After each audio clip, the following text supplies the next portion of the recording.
Sir வணக்கம், எப்படி இருக்கீங்க? நல்லா இருக்கேன். எல்லாருக்கும் வணக்கம். நான் உங்க டைரக்டர் அஸ்வத் மாரிமுத்து பேசுறேன். நான் டிராகன்ற படத்தை இயக்கியிருக்கேன்.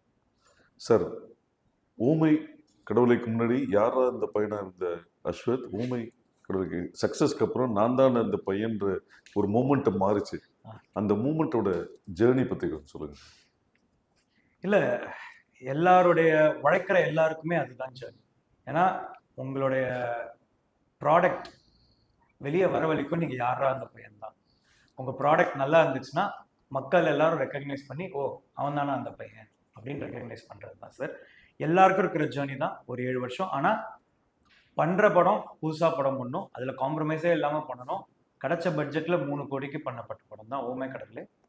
ஓமை கடவுளையில் வந்து கிடைச்ச எக்ஸ்பீரியன்ஸ் வந்துட்டு நான் ஷார்ட் ஃபிலிம் பண்ணிட்டு இருந்த காலம், நாளே இயக்குனரில் ஷார்ட் ஃபிலிம் பண்ணிட்டு இருந்தேன்.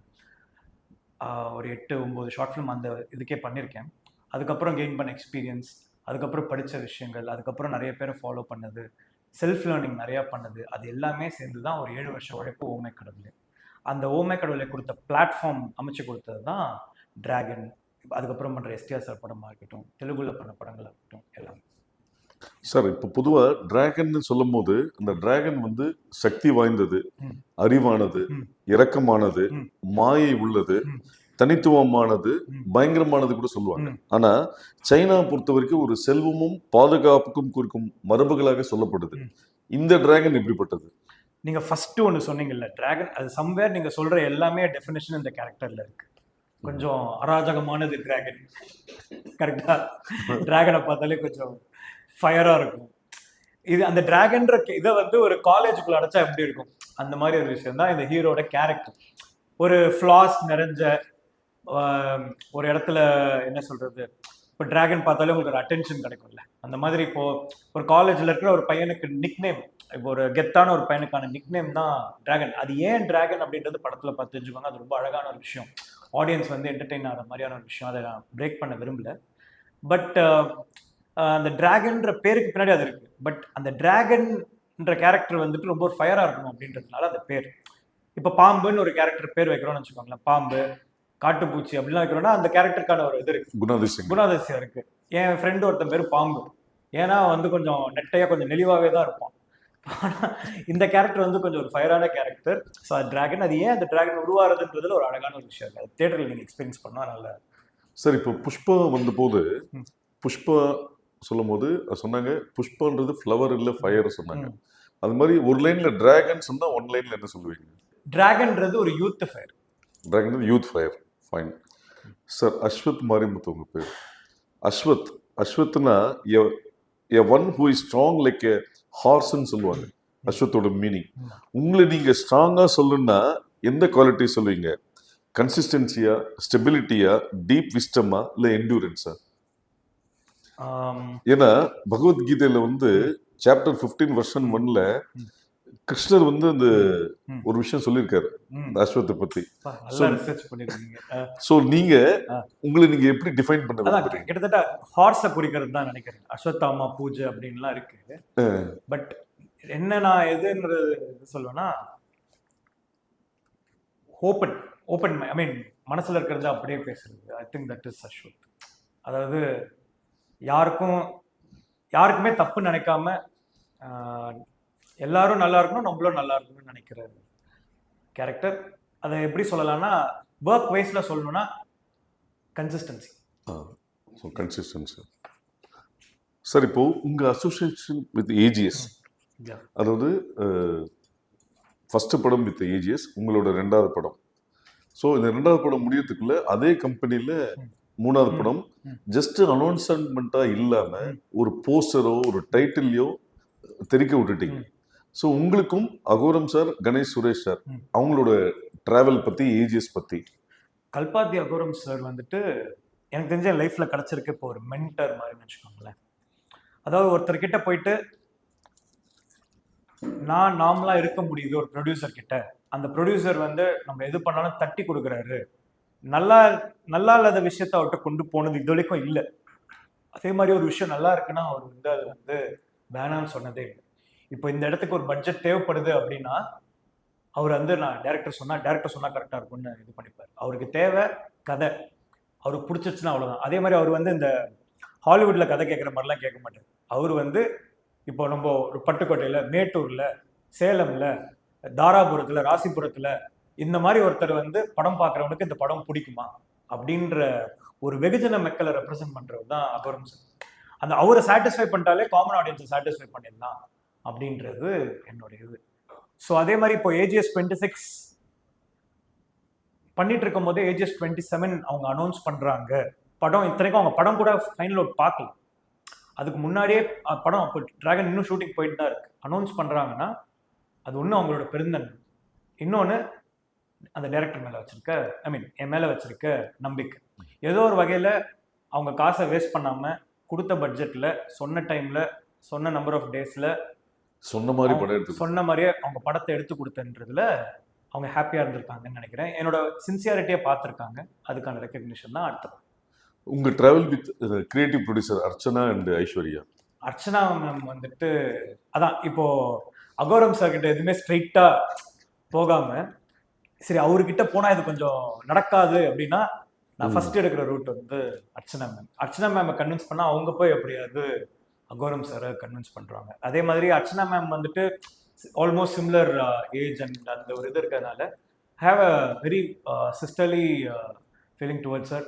அண்ட் அவங்க வந்துட்டு எப்படி சொல்கிறதுனா, whatever is needed for the film Archana ma'am will do it.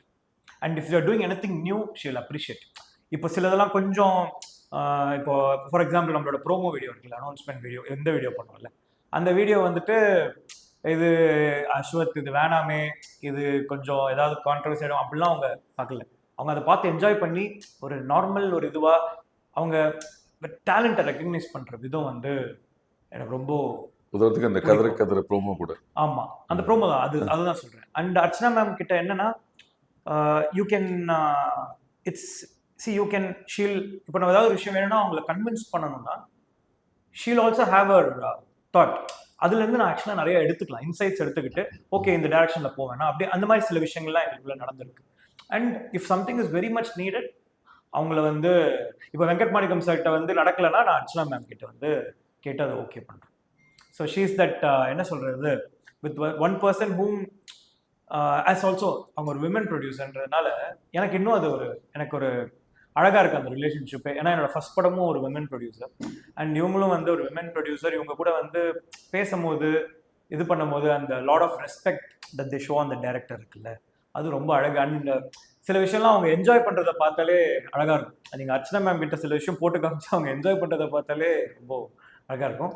And coming to associate creative producer Aishwarya வந்து ரொம்ப ஃப்ரெண்டு மாதிரி. இப்போது இது அவங்க வந்து இன்ஃபேக்ட் அவங்க ரொம்ப ரொம்ப ஸ்வீட். அவங்க வந்து இப்போ இவங்ககிட்ட ஒரு சீனியாரிட்டி இருக்குது, ஐஸ்வர்யா கிட்ட வந்து அந்த சீனியாரிட்டி இல்லாமல் மோர் லைக் ஒரு ஃப்ரெண்டாக பழகக்கூடிய ஒரு இது. செட்டுக்கு அவங்க அடிக்கடி வருவாங்க. அண்ட் லைக் த வே அவங்க தர அந்த அன்பு இருக்குல்ல அண்ட் த ரெஸ்பெக்ட். என்னன்னா AGS as a whole first thing இங்கே ஏன் படம் நம்மளால பிடிச்ச மாதிரி நமக்கு ஆசைப்பட்ட மாதிரி பண்ணுன்னா, ஒன்று தேர்ஸ் நோ இன்டர்ஃபரன்ஸ். செகண்ட் அவங்க டேரக்டரை ரெஸ்பெக்ட் பண்ணுற விதம் எல்லாருமே அனுபவிக்கணும். இங்கே எல்லா டேரக்டர்ஸும் இங்கே படம் பண்ணணும்னு எனக்கு ஆசை. நல்ல கண்டென்ட் வச்சுட்டு படம் பண்ணணும்னு நிறைய பேர் ஏஜிஎஸ்ல படம் பண்ணணும்னு எனக்கு ஆசை. ஏன்னா உங்களுக்கு அப்போ தான் நீங்கள் டேரக்டராக ஃபீல் பண்ண முடியும். எனக்கு பர்சனலாக சொல்கிறேன். வெங்கட் மாணிக்கம் சார் வந்துட்டு இந்த இவர் ஒருத்தர் இருப்பார் இல்லையா, அதெல்லாம் முடியாது பாட்டு ஒருத்தர் இருப்பார்ல, ஆனால் அவர் இருக்கிறதுனால தான் இந்த ப்ரொடக்ஷன் ஸ்மூத்தாக நடக்குது. ஏன்னா அவர் ஒரு ப்ராப்பர் சினிமா பர்சன். அதே மாதிரி அவரை வந்து ரொம்ப டஃபஸ்டான இதில் வந்து எது வேணுமோ அவர் வந்து நிற்பார். அதே மாதிரி இப்போது நம்மளை பற்றி செட்டில் எடுத்து ப்ரொடியூசர்கிட்ட சொல்கிறது, இப்போது நம்மளை பற்றி கரெக்டாக ஆமாம் இப்போது ப்ரொடியூசருக்கு என் மேலே அவ்வளோ ரெஸ்பெக்ட் இருக்குன்னா அது காரணம் வெங்கட் மாணிக்கம். ஏன்னா அவர் தான் செட்டில் ஒரு நாளும் இந்த டேரக்டர் எப்படி நம்மளை வந்து வேஸ்ட் பண்ணாமல் டைம் இது பண்ணுறாரு, ரெஸ்ட்டே எடுக்காமல் ஒர்க் பண்ணுறாரு, அவர் எப்படி வந்து எல்லாரையும் வேலை வாங்குறாரு, எல்லாரையும் எப்படி அன்பா நடத்துறாரு, எல்லாமே ஒரு ப்ரொடக்ஷன் பார்ப்பாங்க. அது எல்லாத்தையுமே எடுத்துட்டு போய் சேர்க்கிற ஒரு தூதுவன் தான் வந்துட்டு ஏஜிஎஸ்க்கு வந்து வெங்கட் மாணிக்கம். பட் அவர் உங்க மேல ஒரு குற்றச்சாட்டு சொன்னாரு. என்ன சொன்னாரு? நீங்க கேரவனுக்கு போறது இல்ல, ஆமா யாரையும் ரெஸ்ட் எடுக்க விடுறது இல்ல, வேலை வாங்குறது தான் குறியா இருக்காரு, ப்ரொடியூசர்ஸ்க்கு ரொம்ப ஃபேவரா ரொம்ப மாங்குன்னு வேலை செய்யறாருன்னு ஒரு எக்ஸிகியூட்டிவ் ப்ரொடியூசர் ஒரு டைரக்டர் சொல்றதே ஒரு ஆமா, அவர் நல்ல அதை விஷயம். கம்ப்ளைண்டா சொல்லியிருக்க மாட்டாரு. நான் அவர் சொல்ல வந்து அதை வந்து ஒரு அவர் வந்து என்னது இப்படி ஒருத்தர் இருக்கானா அப்படின்னு தான் சொல்லியிருப்பாரு. இல்ல அது ஒரு ஜாலியா சொன்ன ஒரு விஷயம் என்னன்னா டைரக்டர்னால கேரவன் சார்ஜ் இவ்வளவு வேஸ்டா போச்சுன்னாரு. ஏன்னா அவர் கேரவன் கொடுத்து அவர் கேரவனுக்கே போறது இல்ல ஆமா. அப்படின்னு சின்சியர் டு த ஒர்க்ன்றது. இல்ல அப்படிலாம் இல்ல, போய் ட்ரெஸ் சேஞ்ச் பண்றதுக்கு, கொஞ்ச நேரம் ரெஸ்ட் எடுக்கிறதுக்கு எல்லாத்துக்குமே அந்த இதெல்லாம் இருக்கும். பட் என்னன்னா நாங்க பிளான்டா இவ்வளவு டைம்ல தான் படத்தை எடுக்கணும். இப்ப டிராகன் 64 நாள்ல முடிக்க முடிஞ்சது. யூரோப் ஸ்கெடியூல், ஹைதராபாத், அது இதுன்ட்டு இவ்வளவு இருக்கு, ஆக்ஷன் இருக்கு, எல்லாமே இருக்கு, சாங்ஸ் இருக்கு, எல்லாமே இருக்கு. ஆனா எல்லாத்தையும் 60 நாள்ல முடிக்க முடியுதுன்னா அந்த பிளானிங் அண்ட் எக்ஸிகியூஷன் தான். அந்த பிளானிங் கரெக்டா பண்றோம். சி, ஒரு டைரக்டரால பிளான் தான் பண்ண முடியும், ப்ரொடியூசரால அது எக்ஸிக்யூட் தான் பண்ண முடியும். ஆனா ஆக்டர்ஸ் அதுக்கு கோஆபரேட் பண்ணும்போதும் டீம் அதுக்கு கோஆபரேட் பண்ணும்போது தான் அது இது. ஸோ அது வந்து டைரக்டரோட கிரெடிட் இல்லை, இதுல சின்சியரா இருக்க ஆக்டர்ஸோட கிரெடிட். சார் இப்போ ஆட்டோகிராஃப் வந்த போது ஒரு கனெக்ட் எல்லாருமே ஃபீல் பண்ணாங்க. எங்களோட கதையை எல்லாரும் சேரன் எடுத்துட்டாருன்னு சொன்னாங்க. சமீபத்தில் வந்து ஒரு பார்க்கிங் ஆகட்டும், குட் நைட் ஆகட்டும், அந்த கனெக்ட் எல்லாரையும் கனெக்ட் ஆச்சு. ஸோ டிராகனோட ட்ரெய்லரை பார்த்துட்டு 2 விதமான விஷயங்கள் இருந்தது. நிறைய ஸ்டூடெண்ட்ஸ் சொன்னாங்க என்னன்னா எங்க கதையை அவர் எடுத்துட்டாரு அப்படின்ற ஒரு விஷயம் சொன்னாங்க. இன்னும் சில பேர் வந்து எங்க காலேஜ்ல நடந்த விஷயம் அப்படின்ற மாதிரியான ஒரு விஷயம் இருந்தது. இந்த கனெக்ட் வந்து எப்படி நடந்தது சார்? அது ஒன்றும் இல்லை சார். இப்போ நான் ஓமே கடவுளை பண்ணும்போது நிறைய பேர் வந்து அதை வந்து என் வாழ்க்கையை நீங்கள் அப்படியே படமாக எடுத்திருக்கீங்க அப்படின்னு சொன்னாங்க. 1-2 பேர் என் கதையே ஒரு தூக்கிட்டாரு அப்படின்லாம் கூட அதை தப்பாக யூஸ் பண்ணிக்கணும்னு நினச்சவங்க அப்படி சொல்லியிருக்காங்க. எக்கச்சக்க பேர் என் வாழ்க்கையில் நடந்த இப்போ அப்படியே இது பண்ணியிருக்கீங்க பிரதர் அப்படின்னு சொல்லிட்டு என் கையை பிடிச்சி அழுதவங்களும் இருக்காங்க, என்னை கட்டி பிடிச்சிட்டு பாராட்டினவங்க நிறைய பேர் இருக்காங்க. அது ஒன்றும் இல்லை, நம்ம எல்லாம் மனிதர்கள், நம்ம எல்லாரும் ஒரே எமோஷன்ஸ் தான் கோ த்ரூ பண்றோம். நம்ம சொல்ற அந்த எமோஷன் வந்துட்டு எல்லாருக்கும் போய் சேருது அப்படின்னு தான். ஒன்றும் இல்லை, ஒரு டைட்டானிக்னு ஒரு படம், அதுல வந்து ஜாக்கு, நான் வந்து நெல்லிக்குப்போன்னு ஒரு இடத்துல இருக்கேன், எங்க அம்மா முனிசிபல் கமிஷனரா இருந்தாங்க, இப்போ அங்கதான் இருக்காங்க அந்த இடத்துல. அங்க வந்து ஒரு அந்த படம் அந்த ரிலீஸ் ஆகுது. அங்க வந்து ஜாக்கு சாவரும் போது ரோஸ் அந்த அப்படியே அப்படியே விரைஞ்சு செத்துரும், அப்படியே அழும்போது அங்க இருக்கிற அப்ப அந்த டிவி இது மட்டும் தான் இருக்கும். அங்க ஒரு கிழவி வந்து பயங்கரமா அழுகுது. அந்த கிழவிக்கு ஜாக்க தெரியுமா, ரோஸ தெரியுமா, இல்ல அதை எடுத்த ஜேம்ஸ் கேமரோன் தெரியுமா, இல்ல அந்த கப்பல் அவ்வளவு பெருசு அப்படின்ற இதெல்லாம் தெரியுமா? இமோஷன் தான்.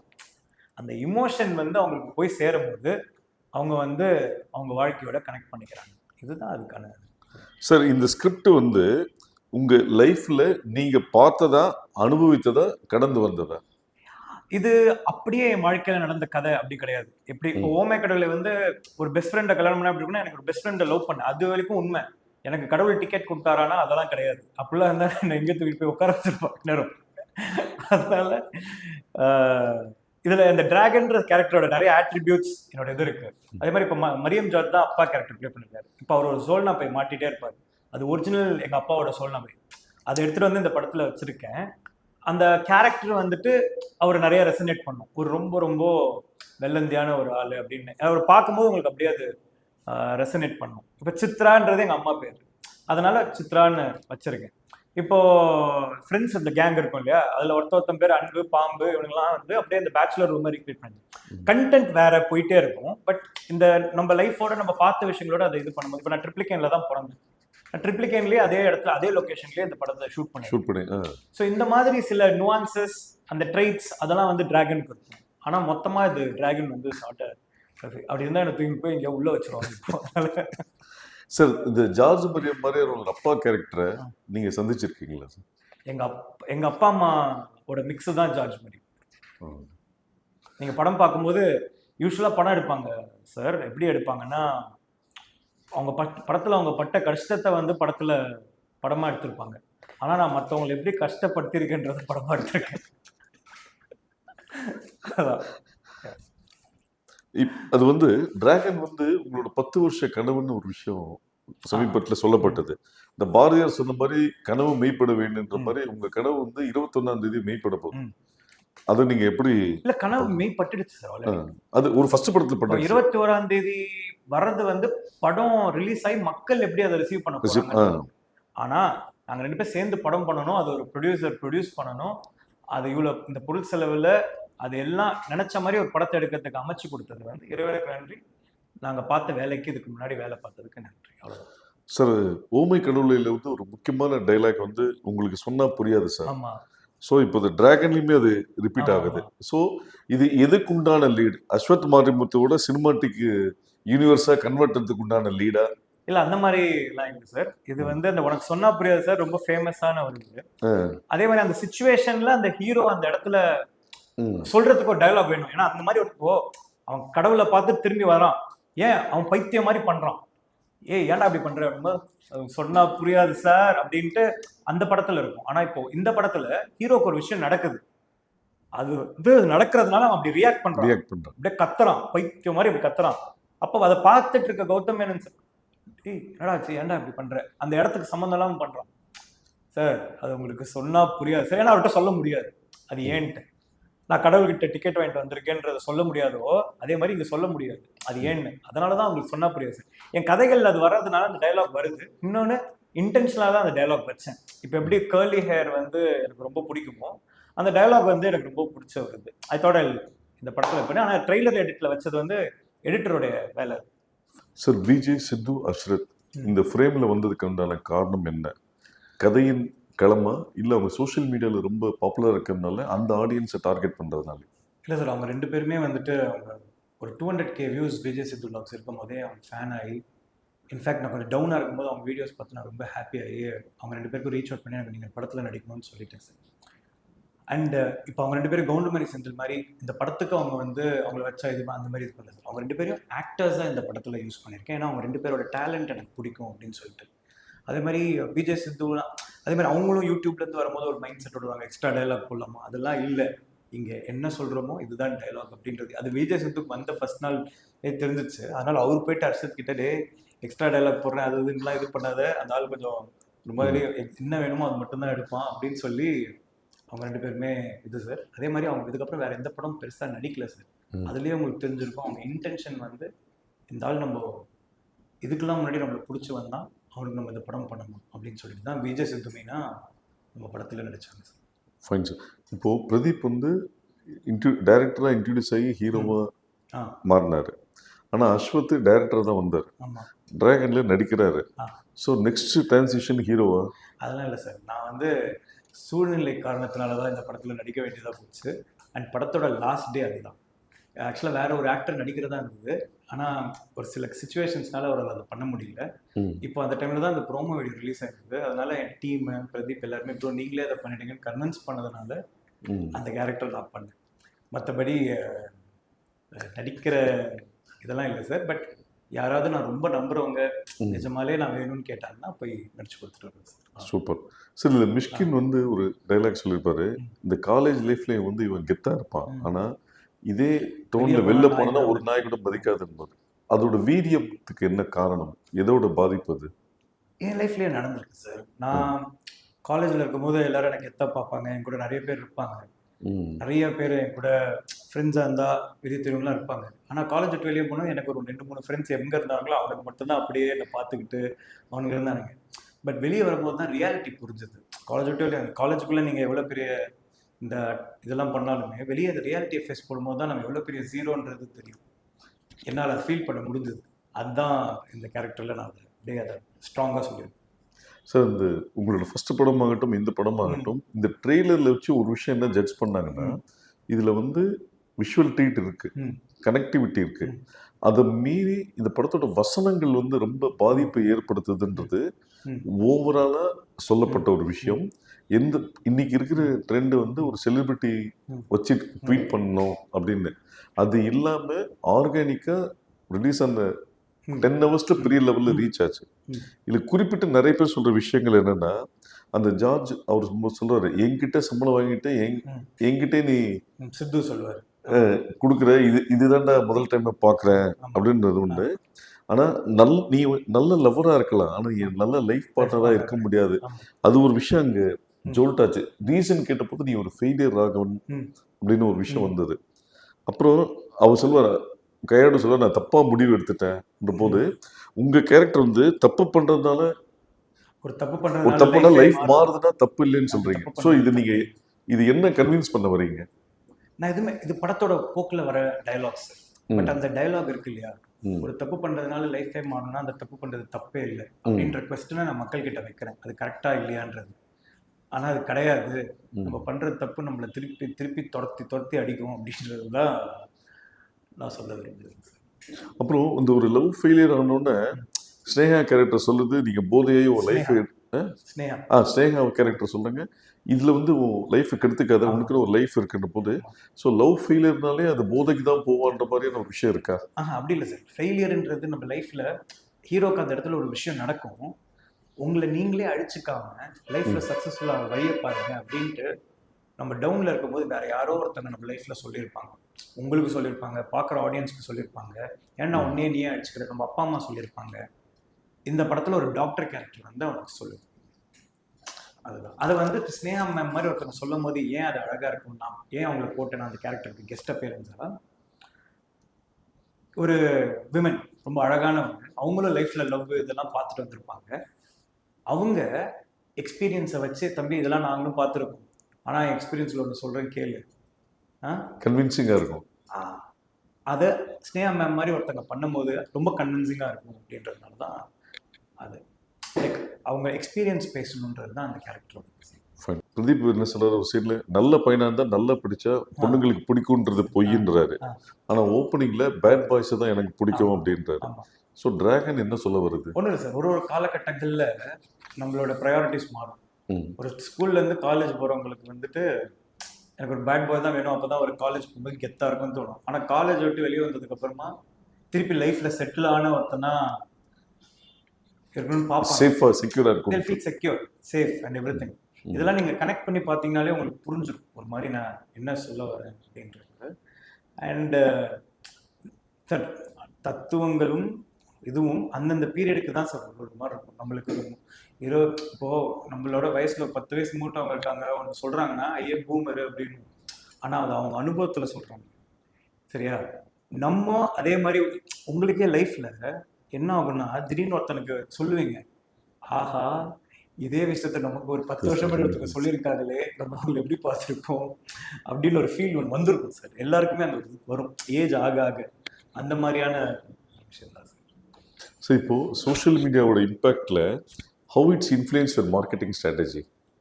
I think a good marketing is about first making a good content. அங்கே தான் ஆரம்பிக்கிறது மார்க்கெட்டிங். அண்ட் அந்த எடுத்துகிட்டு கொண்டு போய் சேர்க்குற ப்ராசஸ்க்கு வந்துட்டு இப்போ சோஷியல் மீடியாவில் வந்துட்டு த இன்ஃப்ளூயன்சஸ், ப்ரெஸ், மீடியா, அவங்க எல்லாருமே வந்து ஒரு நல்லா இருக்க விஷயத்த அவங்களால தப்பாக ப்ரொஜெக்ட் பண்ணவே முடியாது. நல்லா இருக்க விஷயத்த நல்லா இருக்கிறதா எடுத்துக்குவாங்க. I think the marketing starts with first the content unit. அதாவது இப்போது என்ன சொல்கிறது, இப்போது ஒரு ஒரு பிராண்ட் சொல்ல வரல, ஒரு கடையில் இட்லி சாம்பார் ஃபேமஸ் அப்படின்னா அது ஃபஸ்ட்டு அது நல்லா இருக்கணும், அதுக்கப்புறம் தான் அது மக்கள் எடுத்துகிட்டு போய் அது போய் மக்கள் கிட்ட எடுத்துகிட்டு போய் சேர்ப்பாங்க. இங்கே நல்லாவே இல்லை, அது என்ன விற்க ட்ரை பண்ணாலும் அது விற்காது. ஸோ இப்போ நாங்கள் விஷயம் பண்ணுறது நல்லா இருக்குன்றதுனால அது மக்கள் கிட்ட போய் ரீச் ஆகிறதுக்கு பெரிய இதுவாக இந்த ட்விட்டர், இந்த சோஷியல் மீடியா இருக்குது. ஆனால் சோஷியல் மீடியாவால் ஒரு விஷயத்த தப்பாகவும் ப்ரொஜெக்ட் பண்ண முடியும் அப்படின்றதையும் நான் பார்க்குறேன். ஆனால் நான் வெறும் காமன் ஆடியன்ஸை மட்டும்தான் நம்புகிறேன். What role do you think social media plays for a film success? Very important. Though it is a very or 5%, 10% of the entire population, but they carry that information to the rest 90%. அவங்க சொல்கிற ஒரு sir ஒரு என் personal அனுபவத்தில் சொல்கிறேன். இப்போது oh my கடவுளையோட press meet show and press and media பார்த்தது, அந்த படத்தோடைய ஒரு நாள் கேப் முன்னாடி பார்த்தது, அவங்க எழுதினது, அந்த 3 கோடி படத்தை நல்லா எல்லாருக்கும் ஃபர்ஸ்ட் டேக்கு ஓப்பனிங் ஹெல்ப் ஆச்சு. இப்போ லவ் டுடேக்கு அந்த ட்ரெய்லரில் அவங்க படம் இது பண்ணதே எழுதிச்சு. போர்த்தொழில்ன்ற படத்துக்கு வர்றதே தெரியாது, ப்ரெஸ் மீடியா எழுதினதுனால தான் அந்த படம் இதுவாச்சு. மக்கள்கிட்ட இல்லை சார், இதுலேயே மீடியேட்டர்ன்ற இதுதான் இருக்கிறது பிக்கஸ்ட் ப்ரொஃபஷன் நான் கேள்விப்பட்டேன். வேர் there's lot of money involved, at the same time the biggest business and இதுன்ட்டு. அது நடுவில் அந்த மீடியேட்டர் ஜாப் தான் சோஷியல் மீடியா. அவங்க ஒரு விஷயத்தை எடுத்துகிட்டு கொண்டு போய் சேர்க்குற விதம் தான் தியேட்டருக்கு ஆடியன்ஸ் உள்ள the bridge between the creator and the bridge between the common audience and the creator. இது ஸோ அதுக்குள்ளே நடக்கிற ட்ராமா வந்து நம்ம போகிறதுல. Sir, how do your content intercept the young audience across languages? What's your approach to create such universal appeal? ஒன்றும் இல்லை sir, நான் first ஒரு Since it's a bilingual, உங்களுக்கு first சார் bilingual. நான் ஃபர்ஸ்ட் இப்போ நான் ஓமேக்கர்லேயே ஒரு 13 லாங்குவேஜஸ்ல ரீமேக் ஆச்சு. அது ஆகுன்ட்டுலாம் பண்ணல. ஆனா பண்ற கண்டென்ட் யூனிவர்சலா ரீச் ஆகணுன்றது தான் இது. அதாவது எந்த மொழியில பார்த்தாலுமே அந்த கண்டென்ட் வந்து அவங்களுக்கு ரிலேட்டபிளா இருக்கும். அது பேர் இமோஷன். ஒரு அதாவது இப்போ ரிவெஞ்சுன்றது ஒரு இமோஷன். அப்பாக்காக பையன் வந்து இது பண்றது தான் பாகுபலி. பட் அந்த இமோஷன் வந்து ரொம்ப ஒரு இது. அந்த மாதிரி இப்போ டைட்டானிக்ன்றது ஒரு காதலன் ஒரு லவ் பண்ண பொண்ணுக்காக அந்த கப்பல் இதுல எவ்வளோ எக்ஸ்ட்ரீம்க்கு போய் சாக்ரிஃபைஸ் பண்ணி அந்த பொண்ணோட உயிரை காப்பாற்றலாம். சாக்ரிஃபைஸ் தான் இமோஷன். அந்த மாதிரி நான் ஒரு இமோஷனை நம்பி தான் என் படத்தை எடுக்கிறேன். அந்த இமோஷன் வந்து யூனிவர்சலாக கனெக்ட். நான் ஃபஸ்ட்டு சொன்னேன் அந்த நெல்லிக்குப்பம் இதில் டைட்டானிக் பார்த்த கதை தான். நம்ம எடுக்கிற இமோஷன் வந்து யூனிவர்சலான இமோஷன். இதில் எடுக்கிற இமோஷன் வந்துட்டு எல்லாருமே கோ த்ரூ பண்ணுற இமோஷன். டிராகன் அப்படின்ற ஒருத்தன் லைஃப்பில் எப்படி ஒருத்தன் மாறுறான். ஒரு சாதாரண ஒரு ஹியூமன். தப்பும் ரைட்டும் நிறைஞ்சவன் தான் சார் ஹியூமன். நான் நினைக்கிறது ஹியூமன்றவன் வந்து புனிதமான ஒருத்தன் கிடையாது. அவன்ல வந்து கெட்டதும் இருக்கு நல்லதும் இருக்கு. ஆனா ஒரு பாயிண்ட்ல வந்து அவன் ஒரு ஹீரோவா மாறும். அதுதான் டிராகன். இப்போ ஓமைக்கடவுலையுமே காட் ஒன்று சொல்லுவார் கடைசியா, டேய் அவன் பொண்டாட்டி அப்படி காலில் விட்டுற அப்படின்னு சார் அவர்கிட்ட. நான் அப்போ எப்படி சார் இது தன் பிரச்சனையை தானே ஃபேஸ் பண்ணிக்கிறவன் தான் ஹீரோ. நீ ஹீரோ தானே, போய் சால்வ் பண்ணிக்க போ அப்படின்னு அனுப்பிச்சிடுவேன். கடவுள் வழிதான் காட்டும், அவன் பிரச்சனையை வந்து சால்வ் பண்ணிக்கிறது. So do you envision your future projects having more pan-India content? All my films will be rooted. All the stories that I'm going to say is rooted. It will start from the base where I'm doing. If I'm doing the film in Tamil, it will be a rooted Tamil film. It will be if I do a film in Telugu, it will be a rooted Telugu film. But the emotion it carries will be a pan-Indian approach. And the pan-Indian approach என்றது market business decide பண்ணுறது. ஆனால் கண்டென்ட்ன்றது பொதுஜன மக்களுக்கு போய் சேர்ற மாதிரி நினைக்கிறேன். சார் ஏர்லியர் வந்து பேன் இண்டியான்றது ஒரு பேஷனாக இருந்தது. இப்போ என்ன சொல்றாங்கன்னா pan India it's become a fashion. How do you look into it? இப்போ அது இந்த டிஃப்ரென்ஸ் தான். நான் என்ன ரீசனுக்காக படம் பண்ண வரேன்றது, அட்டென்ஷனுக்காக படம் பண்ண வரேன்னா இல்லை நான் எனக்கு படம் பண்ண பிடிக்கும் அதனால படம் பண்ண வரேன்னா, இதுதான் எக்ஸாக்டாக அது. அட்டென்ஷனுக்காக படம் பண்ணுறதுனா தெரியும் இல்லையா. நம்ம ஷார்ட் ஃபிலிம் எடுத்தால் 4 பேர் நோட்டீஸ் பண்ணுவாங்கன்றது அட்டென்ஷன். நம்ம எப்படியாவது ஷார்ட் ஃபிலிம் பண்ணி நம்ம இந்த படம் பண்ணிடலாம், படம் பண்ணுறதுக்கு ஆப்பர்ச்சுனிட்டியாக இருக்குன்றது பேஷன். அதே மாதிரி தான் பேன் இண்டியா.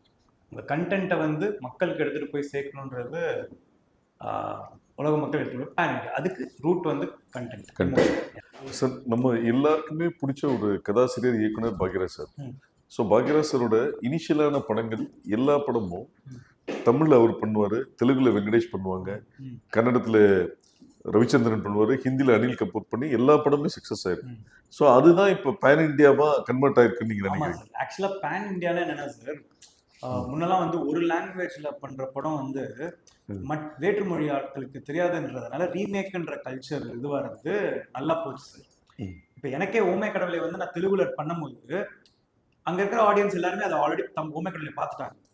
அதுவும் அவங்க ஆக்டர்ஸோட பார்க்கும்போது என்ஜாய் பண்ணுறாங்க. தவிர ஒரு டேரக்டராக நம்மளுக்கு எந்த விதமான ஒரு இதுவுமே இல்லை. இவர் ஓமைக்கடவுளை படம் தானே, இதில் என்ன இருக்குது அப்படின்னு தான். And also all the stars, all the people. இப்போ நான் டு பி ஹானஸ்ட் நான் கில்லி வந்து கில்லியா பார்த்தேன் sir. Dharani sir, Vijay sir ஒக்கடுன்னு ஒரு படம் வந்திருக்குன்னு எனக்கு தெரியாது அப்போ. பட் இப்போ வந்து உலகம் மாறிடுச்சு. இப்போ மலையாளத்துல ஒரு சின்ன படம் ரொம்ப நல்லா இருக்கு. நான் இப்போ ரைஃபிள் கிளப்னு ஒரு படம் பயங்கரமா இருந்துச்சு.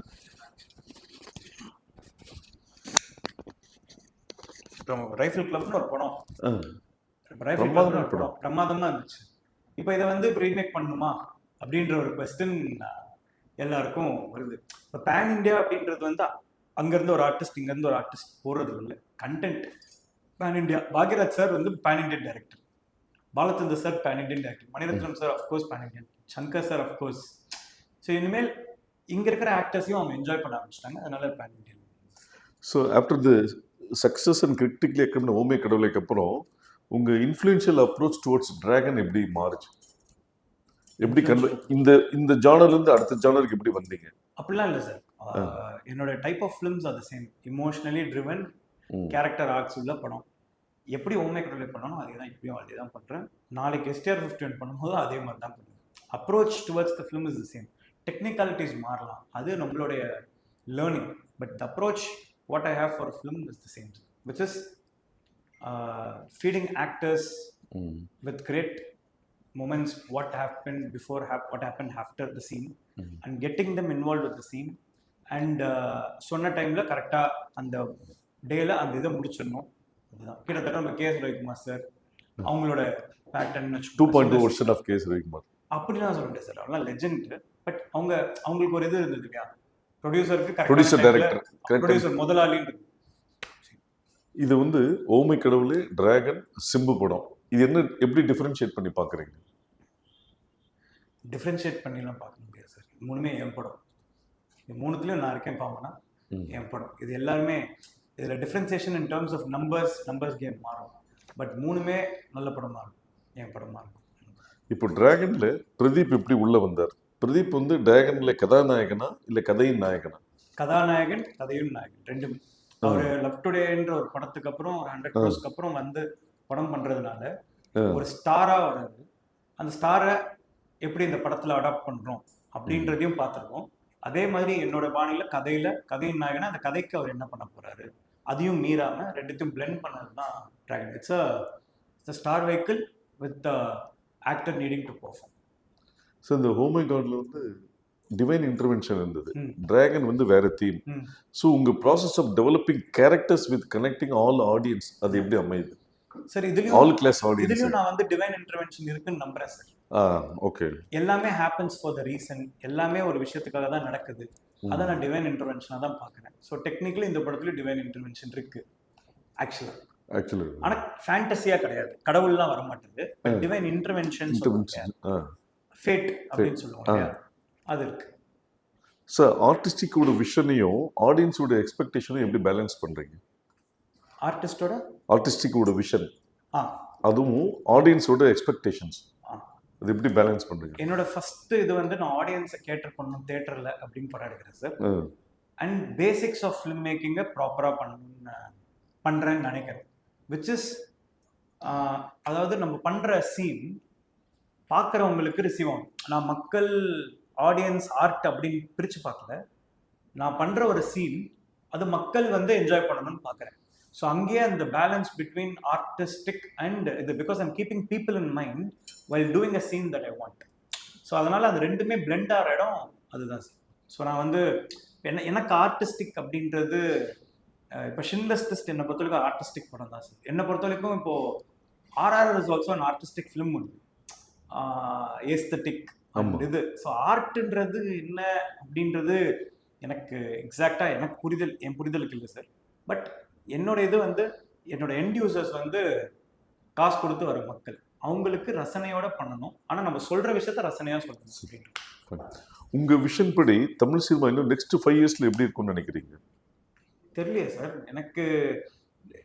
நீங்க பார்த்ததுக்கும் இப்ப கடந்து வந்ததுக்கும் every year it's evolving sir. And if it's going towards the, இப்போ ஒரு பீரியட்ல இப்போ பாலிவுட் நம்ம we all looked up to Bollywood. அது எப்படி ஒரு எக்ஸாம்பிள் சொல்லலாம்னா, இப்போ யஷ் சோப்ரா ஃபிலிம்ஸ் ப்ரொடியூஸ் பண்ணும்போது அங்கே வந்து வெஸ்டர்னைசேஷன் அப்போ நம்ம ஊரில் வரல. ஸோ நம்ம வந்துட்டு ஃபாரின்ல நடக்கிற கதைகள், தில்ஜாத்தா இது தில்வாலே, DDLJ, அதுக்கப்புறமா குச் குச் ஹோதா ஹே, கல்வோனா ஹோ, இதெல்லாம் நம்ம வந்து இது பண்ணுவோம். அந்த வெஸ்டர்னைசேஷன் அவங்க இதில் இருக்கும். ஸோ உங்களுக்கு அது ஃபேசினேஷனாக இருந்தது. இப்போ வந்து வெஸ்டர்னைசேஷன் வந்து இந்தியாவுக்குள்ள வந்து இந்தியாவே வந்து கொஞ்சம் ஃபாரின் மாதிரி ஆயிடுச்சு இன் டர்ம்ஸ் ஆஃப் அர்பன் கல்ச்சர்லி எல்லாமே. அப்போ வந்து நம்மளுக்கு அது மேலே இருக்கிற ஃபேசினேஷன் கொஞ்சம் கம்மியாக ஆரம்பிச்சிச்சு. இந்த ஃபாரின் சாங்கு இது அது மேலாம் அங்கே நடக்கிற கதைகள். ஸோ இப்போ புஷ்பா மாதிரி படங்கள் வரும்போது ரூட்டடான படங்கள், கதைகள், ரூட்டடான ஹீரோஸ், அந்த இது வந்து இப்போ ஃபேசினேட்டிங்காக இருக்கு. யஷ் மாதிரி ஒரு KGF மாதிரி ஒரு இது ஃபேசினேட்டிங்காக இருக்கு. ஏன்னா ஒரு ஃப்ளாடான ஒரு ஹீரோ, அவனுடைய இது அது பேசிக்காக அவங்களாம் வந்து ஹீரோவை மாறுறாங்க, ஃப்ளாஸை வந்து ஹீரோ வச்சுக்கலாம், இந்த மாதிரி மாறுது. ஸோ ஒரு இண்டஸ்ட்ரி ஒரு டைம்ல வந்து பீக் அடிக்குது. இப்போ பாலிவுட் ஒரு டைம் பீக் அடிச்சதுன்னா இப்போ தெலுங்கு இண்டஸ்ட்ரி வந்து peak. Kannada from nowhere they came in to the scene and அவங்க வந்து இப்போ பயங்கர பீக் அடிக்கிறாங்க. They making global numbers and எவ்ரி திங். ஸோ தமிழில் வந்து கன்சிஸ்டண்ட்டாக எப்போவுமே அந்த மாதிரி டைரக்டர்ஸ் இருந்துகிட்டே இருந்திருக்காங்க, ஃபிலிம் மேக்கர்ஸ் இருந்துகிட்டே இருந்தாங்க. Balachander sir, Bhagyaraj sir. Sometimes எனக்கு தெரியல, நம்ம இவர் இருக்கார்ல சார், மனோபாலா சார், அமிதாப் பச்சன் வச்சு டைரக்ட் பண்ணியிருக்காரு ஆமா சார். ஆமா உங்களுக்கு இது சொல்லும் போது எவ்வளோ புதுசாக இருக்குது எனக்குலாம் இன்ஃபர்மேஷன் ஆடியன்ஸுக்கு. மனோபாலா சார் அமிதாப் பச்சன் டைரக்ட் பண்ணியிருக்காருன்னா அவரை நீங்கள் வந்து காமெடியனாக இங்கே பார்த்துட்டு இருப்பாங்க, அவரோட பாடி லாங்குவேஜ் காமெடி ஹியூமர் பார்த்துட்டு இருப்பாங்க. அமிதாப் பச்சன் மாதிரி ஒரு ஸ்டாரை வந்து நம்மளால் டைரக்ட் பண்ணியிருக்காரு.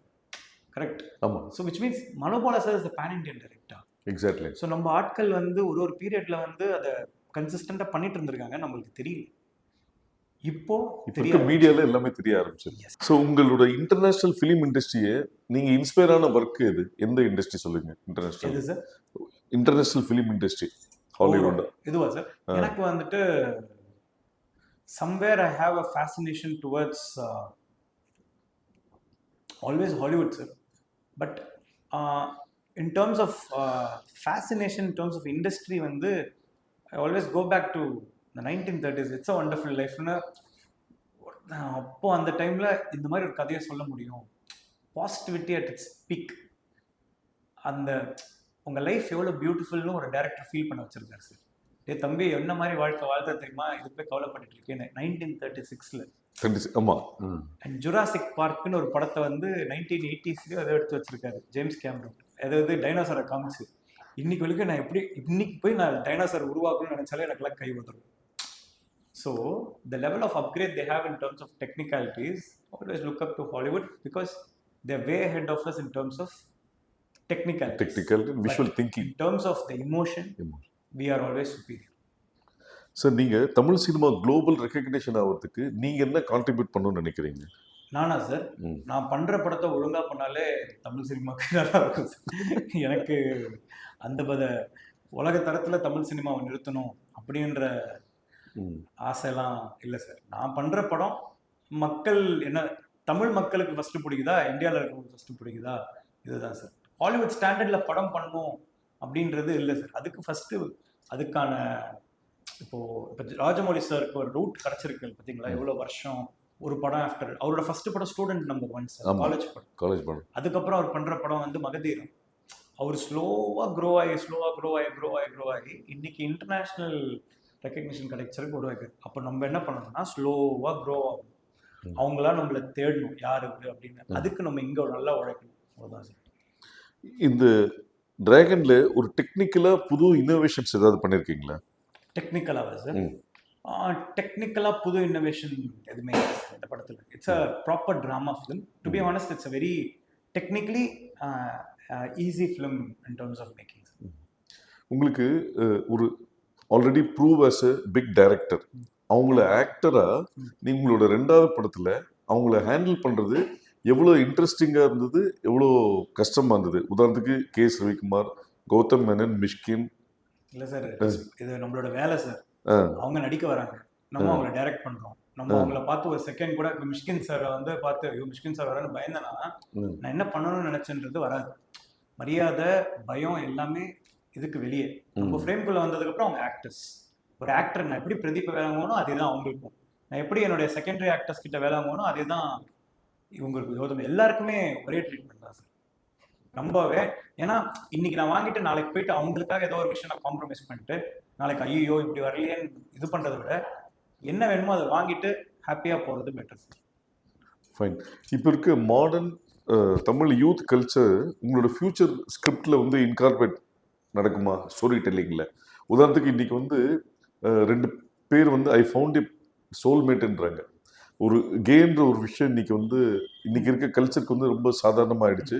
இப்போ நம்ம படத்துக்கு முன்னாடி காதல் என்பது பொது உடைமைன்னு ஒரு படம் வருது.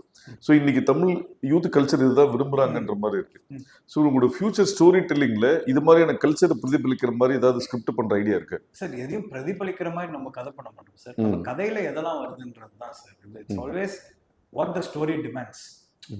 நம்ம இவங்களை கேட்டர் பண்றோம், நான் கேட்டர் பண்றது மக்கள் சார். பொது ஜனம்ன்றது ஆடியன்ஸ் எப்படி வேணா பிரிஞ்சிருக்கலாம். அது மென், விமன், டிரான்ஸ்ஜெண்டர் எல்லாருமே சேர்ந்தது தான் இது. எல்லாருக்கும் நம்ம படம் போய் சேரணும் எடுக்கிற மாதிரி இவங்களுக்கு மட்டும் போய் சேரணும், இவங்களை நம்ம க்ளோரிஃபை பண்ணணும், இவங்களை வந்து இது பண்ணணுன்ற இன்டென்ஷனே கிடையாது.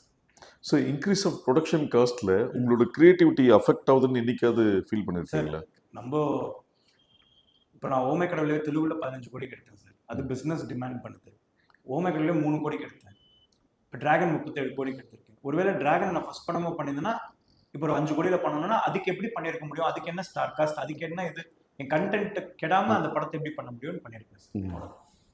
சார் இன்னைக்கு வந்து VFX, artificial intelligence plus virtual ஸ்டுடியோன்றது ரொம்ப பாப்புலர் ஆயிடுச்சு. அந்த இன்னோவேஷன் எப்படி பாக்குறீங்க? Sir super sir. நான் வந்து அன்னபூர்ணால போயிட்டு அந்த ஜெயந்திரா ஆமா அவங்களுடைய இது வர்ச்சுவல் ப்ரொடக்ஷன் ஸ்டுடியோ போயிட்டு நான் விசிட் பண்ணேன் சார். எனக்கு வந்து என்னன்னா the technology has come in very well over here. It's still under development. I think அதை கிராக் பண்ணிட்டோம்னா நிறைய VFX shots in terms of green mats and இதெல்லாம் அவாய்ட் பண்ணிட்டு அதை லைவாகவே ஷூட் பண்ணலாம். இன்னும் மோர் இதுவாக இருக்கும். And also with respect to studio system இன்னும் பெட்டர் ஆகும்.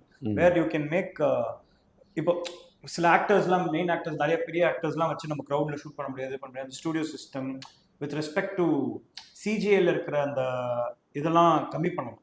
லைக் அந்த ரெடியூரன்ஸ் எல்லாம் கம்மி பண்ணலாம். நான் என்ன பண்ணல விசிட் பண்ணி பார்த்தேன். அது ஒரு எக்ஸ்ட்ரா ஒரு நாள் கிளாஸ் மாதிரி போய் ஐ studied it. It seems to be fantabulous, but it's still in the development stage of they're creating இந்த இதெல்லாம் அது என்ன சொல்றது அதுக்கான ஃபீட்ஸ் அண்ட் பிளகின்ஸ்லாம் கிரியேட் பண்ணிட்டு இருக்காங்க இன்னும். ஸோ மோர் அது இன்னும் டெவலப் ஆக ஆக I think it is going to help film makers in a better ways.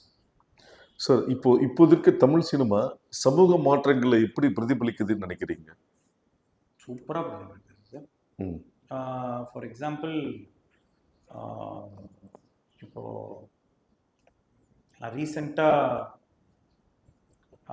இப்போ லவ் டுடேவே பிரதீப் ஒரு சமூக மாற்றத்தோடைய ஒரு பிரதிபலிப்பு தான். ஒரு ஃபோன் எப்படி ஒருத்தவங்களோட லைஃப்பை வந்து ஒரு ஒன்றும் இல்லை சார், நம்ம எந்த காலத்தில் எவன் யோசிச்சிருப்பான் ஒரு ஃபோனு மாட்டுச்சுன்னா இதுவே மாறுச்சு, இதுதான் இது.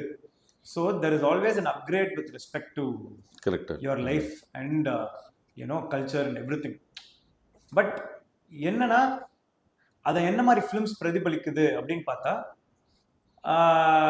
இப்போ ரீசெண்ட் டைம்ஸில் இப்போ பிரேமலு கூட தெலுங்கு ஒரு இது படம் ஒரு ஒரு அடாப்ட் இதுதான் வச்சுக்கோங்களேன், வாழ்வியல் அதை சொல்கிற ஒரு கல்ச்சர் தான். அந்த மாதிரி படங்கள் இது சார். பட் இன்னும் நான் எக்ஸ்பெக்ட் பண்ணுறது என்னன்னா நான் ரொம்ப நிறையா இந்த பீரியாடிக் ஃபிலிம்ஸ் நிறையா பார்த்துருக்கேன். எனக்கு ரொம்ப பிடிக்குது. அது இருக்கிற பீரியடில் ஃப்யூச்சரை இன்னும் யார் எப்படி இருக்கும்னு ஒரு டைரக்டர் வந்து ஃபியூச்சர் இமேஜின் பண்ணி சில விஷயங்கள் வருதுன்னா அது எப்படி இருக்கும்னு நான் பார்க்க வெயிட் பண்ணுறேன் சார். ஸோ உங்கள் approach towards visual aesthetics for different audience segment எப்படி இருக்கணும்னு நினைக்கிறீங்க? Visual aesthetics is decided by what the content. இதுதான் சார் மக்களுக்கு வந்து நீங்கள் பர்சனலாக எப்படி ஃபீல் பண்ணுறீங்க? எந்த மாதிரி கொடுத்தா ஆடியன்ஸ் அதை ஒத்துப்பாங்க அப்படின்னு? ஆடியன்ஸ் எல்லா விதமான படத்துலையும் தான் ஒத்துக்கிறாங்க. இப்போ போர் தொழில் மாதிரி ஒரு டார்க்கான ஃபிலிமையும் ஒத்துக்கிறாங்க. இப்போ ஜெயிலர் இதெல்லாம் வந்து டார்க் ஹியூமர் ஃபிலிம்ஸ் அவரோட ஸ்டைலை வந்து ஒத்துக்கிறாங்க. இப்போ மக்களுக்கு வந்து என்னன்னா சார், நீங்க பண்ற வேலையை கரெக்டா என்கிட்ட கொடுங்க, நாங்க எல்லாத்தையும் ஏத்துக்கிறோம், அறகுறையா பண்ணாதீங்க, அவ்வளவுதான் அவங்க எதிர்பார்க்கறாங்க. மக்களுக்கு வந்து இதுதான் வேணும் அப்படின்லாம் இல்லை சார். நீங்க பிளட்டை நல்லா காட்டுறீங்களா, வயலன்ஸ் நல்லா காட்டுறீங்களா, அவங்க அதையும் ஏத்துக்கிறாங்க. அழகான லவ் ஸ்டோரி காட்டுறீங்களா, பிச்சுக்கிட்டு ஓடுது சில படங்கள் காட்டுறாங்க. நான் இப்போ ரீசெண்டாக பார்த்த படம் Rifle Club, full bloodshed, ஒண்ணுமே இல்லை. ஒரு ஒரு ஒரு ஃபேமிலி ஆஃப் ரைஃபிள் கிளப்ல இருக்க மெம்பர்ஸ் எப்படி ஒரு கப்பலை வந்து ப்ரொடெக்ட் பண்றாங்க அப்படின்றது தான் அதோடைய இது. சும்மா தெறிக்க விடுது பிளட்ன்றது, அது நல்லா இருக்கு, என்ஜாய் பண்ணுறேன் நான்.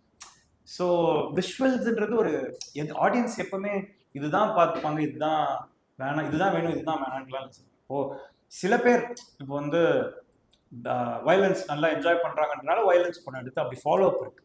பட் நிறைய யூனிக் கிரியேட்டர்ஸ் வந்து அவங்களுக்குன்னு ஒரு ஸ்டைல், அவங்களுக்குன்னு ஒரு ஸ்டோரி டெல்லிங், அவங்கள தான் நான் இது பண்றேன், அவங்கள தான் ஆடியன்ஸும் எதிர்பார்க்குறாங்க. இது ஒரு ஆடியன்ஸாக தான் சொல்லுவேன். Sir, what influences your color palette and framing decisions?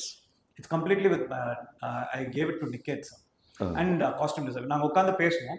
So இப்போ இந்த என்னோட basic idea towards approaching a scene is I make the characters reflect the இப்போ ஒரு காஸ்டியூம்னா அவங்க என்ன மூட்ல இருக்காங்களோ அந்த காஸ்டியூம் அதை ரிஃப்ளெக்ட் பண்ணும் சார். ஃபார் எக்ஸாம்பிள் இப்போ ஹீரோ அண்ட் ஹீரோயினோட இப்போ ஓமை கடவுளே இல்லை, அவங்க ரெண்டு பேர் கல்யாண வாழ்க்கை வந்து பெருசாக கலர்ஃபுல்லாக இருக்காது sir. The still are friends. ஒரு வீட்டுக்குள்ள ரெண்டு பெஸ்ட் ஃப்ரெண்ட்ஸாக தான் இருக்காங்களே சார், புருஷ பொண்டாட்டியா இல்லை அப்படின்றது ஃபீல் ஆகும். Which means there's no romance. So ரொமான்ஸ்க்கு என்னெல்லாம் கலர்ஸ்ன்னு பார்த்தீங்கன்னா ரெட், வயலட்ஸ், இதெல்லாம் இது எதுவுமே அந்த ஃப்ரேமில் இருக்காது sir.